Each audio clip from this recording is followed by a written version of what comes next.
Okay, folks, I'm back again. I did say I would be back. This is the third time today, and it's still not just 2 o'clock yet. It's 1:55 on this Friday afternoon, and yet I'm back for a third time. But I've got to bring this to you. I've got to bring this news to you because it's important, and it's May the Force be with you. It's a National Health Service worker, and she's been awarded almost £30,000 in compensation after being compared to the Star Wars villain Darth Vader.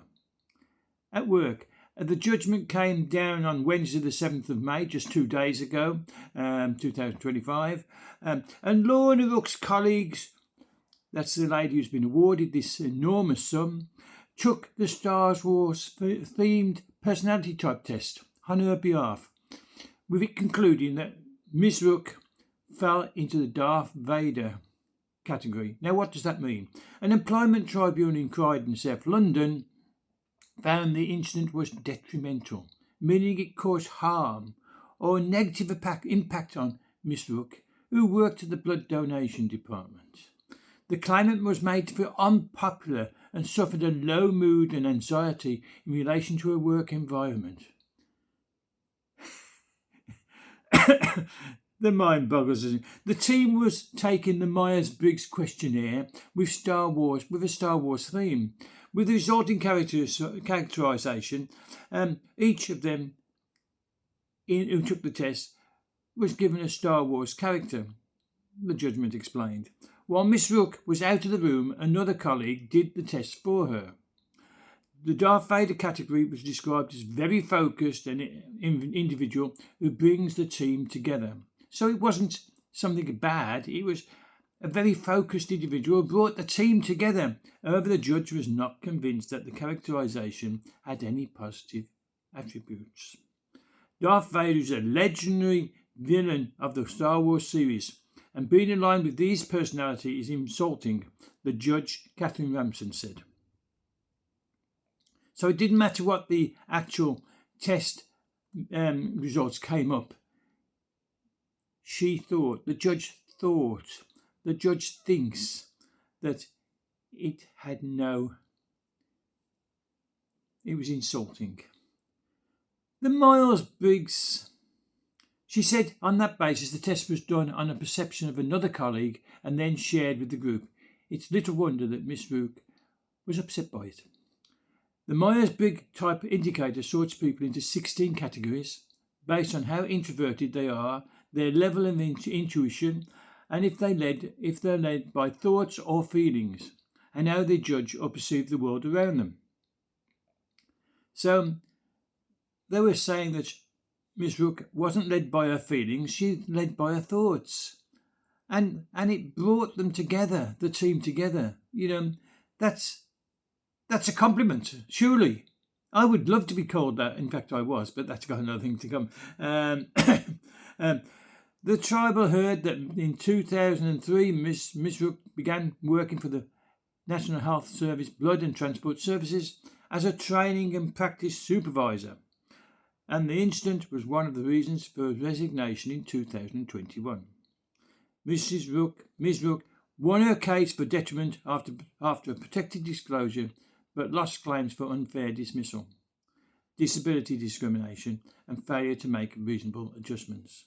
She was awarded £28,989.61 in compensation. This judgment is a symptom that's marring our judicial system, and it occurs regularly in recent times. But cases like hers are only growing in number.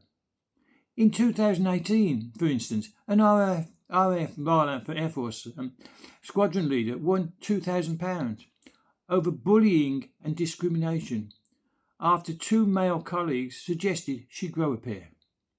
Last year, a tax worker successfully sued Her Majesty's Revenue after His Majesty's now, after his colleagues sent her an unsolicited birthday card.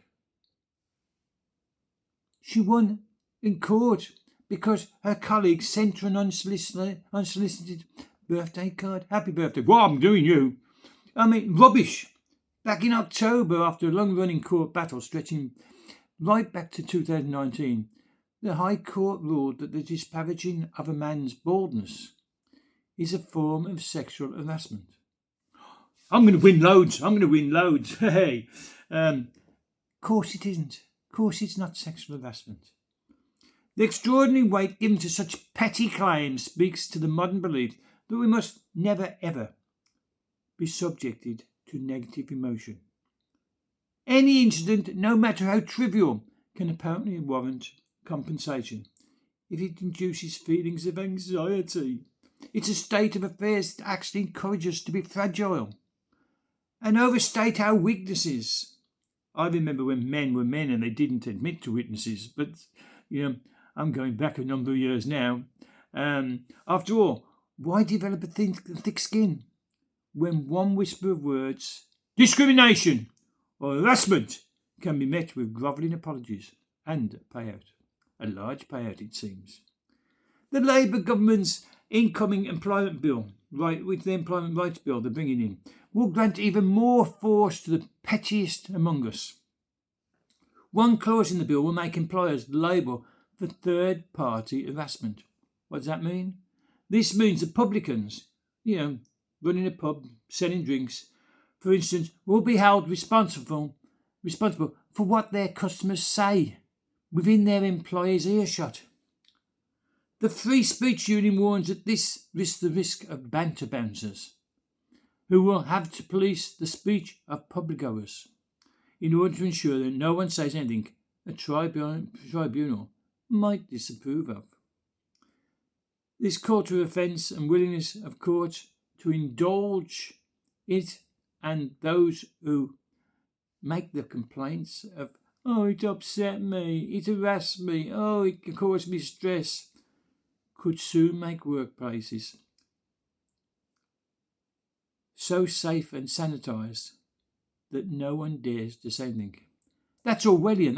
That's from George Orwell's novel 1984, where people are afraid to speak out or afraid to say anything and lived alone because a partner might tell on them. That's where we're heading, folks. Your comments are welcome. You know they're welcome. Please give us your comments. Press that subscribe button. It doesn't cost you a penny, not even a cent. It doesn't even cost you a rupee. It's totally free. So press the subscribe button. It costs you nothing.